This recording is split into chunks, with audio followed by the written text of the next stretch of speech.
Like a Holy Ghost party, because a Holy Ghost party don't stop. Can't nobody beat God putting together a feast. You know, if we think about Thanksgiving, you know, we want to go where the table is spread. Come on, you know, the football games may be on, and, you know, we're talking, but we want to go to the place, Sister Catherine, where the table is spread. Amen. Amen.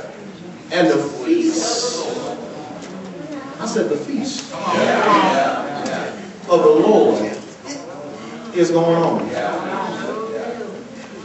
Now God loves parties so much that even in the last days, the Bible declared that we're going to sit down with some folks that's been dead a long time.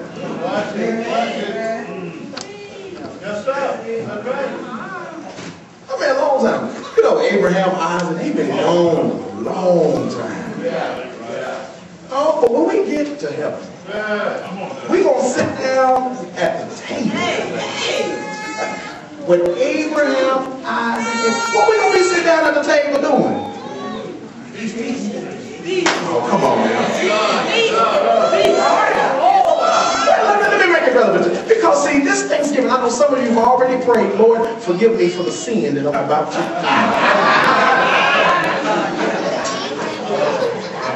Some of you have already prayed, another prayer, Lord, please don't let me sin. This food is so good. And some of us, you know you're going to be full. And every now and again, you're going to go by the stove or by the table. You know you don't need no more. But even when we get to heaven, man, God gonna be still hosting a feast. Oh, this is interesting. You know, because when you think about the feast of God, it's more to it than just, you know, we just doing something. Well, he hosted feasts and parties because what it did, it built covenant relationships. In other words, it was about the sacrifices that we can give and the blessings that he will bring forth. Oh, it's awesome. So when we look at the relevancy of the feast, you got to understand that it was because he wanted us to have relationship. Oh, think about this. Have you ever noticed that during the times of Christmas and Thanksgiving, that seems like everybody seems a little bit more friendly? Folks seem a little bit nicer. You know, folks that wouldn't naturally speak to you, but around this particular season that they start speaking to you, because it's something that happens in the atmosphere. Well, what feasts do, what parties do, it calls us to come into covenant relationship with one another. Families that you ain't seen in a long time gonna come together. Folks gonna travel. Some of our family gonna travel from Atlanta. My son is here from Virginia. We're traveling from distance. Why? You know, they don't just come naturally and normally, but because it's Thanksgiving. Because it's a feast time. They say, I'm going to Granny's house. I'm going to Big Mama's house. I'm going to Auntie's house. But I'm going somewhere where I can get my groove on. Oh, come on now. Because God has a way in covenant relationships how to bring the family that is far off back together again. Oh yeah, there's some of us that may be far off in just with our siblings, our brothers and sisters. There may be some folks that's far off in your relationship, but God has a way of bringing a feast together to bring you back together again, to reestablish that covenant relationship. So again, when we think about the feast of God, it's about covenant relationship. Somebody say covenant relationship. Covenant relationship. So what he described was one of the feasts he called the Feast of Sabbath. Sabbath. He says, now, in this relationship, baby, I want you to love me. If you follow and do what I tell you to do, you're going to be blessed. I ain't lying. Listen, a covenant means an agreement between two parties. Right. And all that we have to do is keep up our bargain outside of the bargain so that we can receive the blessings of God. If you do what I tell you to do and walk in what I called you to walk in, guess what? You're going to be blessed in the city. You're going to be blessed in the field. Oh, you're going to be blessed when you come. You're going to be blessed. Oh, covenants say covenant relationship is a mutual agreement. Come on now. If you cook, I'll eat. Yeah, that's pretty good for you. You do what's right, and you got flavor in what you got, I'm going to eat it because I know it's going to be good. Come on, somebody. In other words, covenant relationship. We build in covenant relationship. In other words, I'm going to offer you blessings, but you just got to walk in my word. You cook it, I'm going to eat it.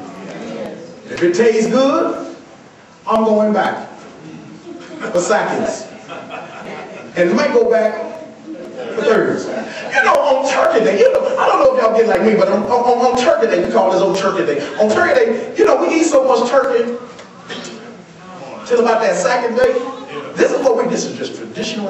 We don't eat, listen, we don't got all the dressing, all the turkey. We ate it 2 or 3, 3 or 4 serve. Man, at this point, we just don't want no more turkey. And so we just get a little happy and say, hey man, it's time for us to get some meat on this pizza. Because we done made turkey salad, turkey dressing. We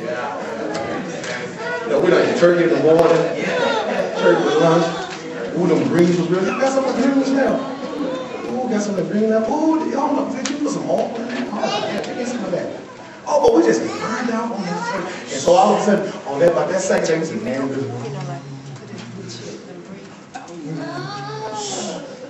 Give me a chili cheese. That's just the cheeseburger. Give me a chili cheeseburger with double meat, mayo, mushroom.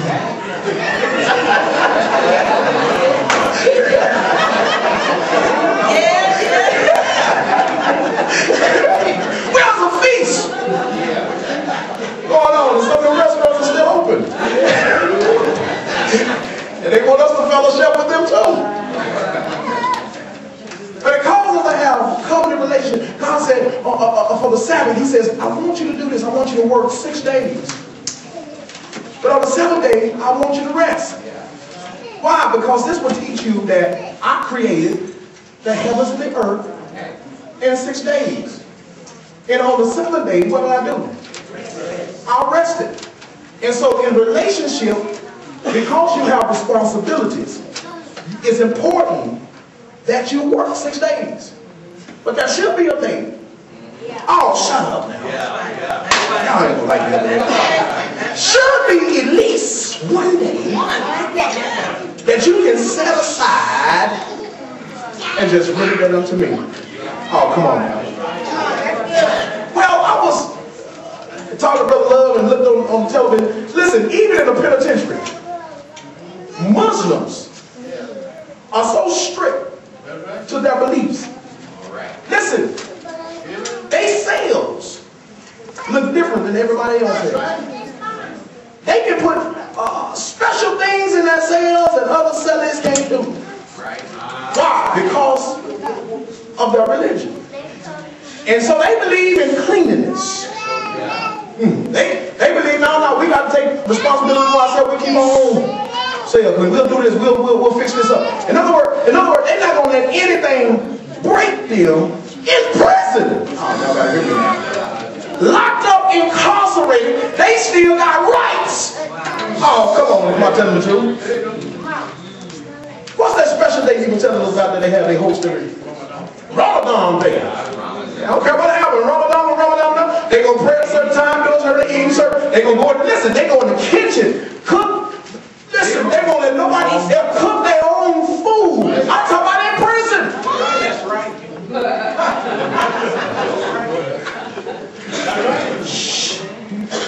They're dedicated to their gods and covenant relationship with it. But you take some of us Christians.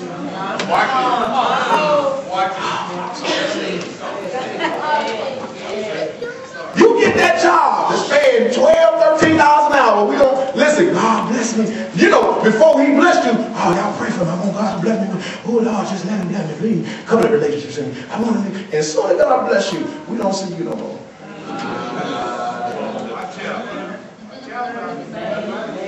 Bless you with a new car.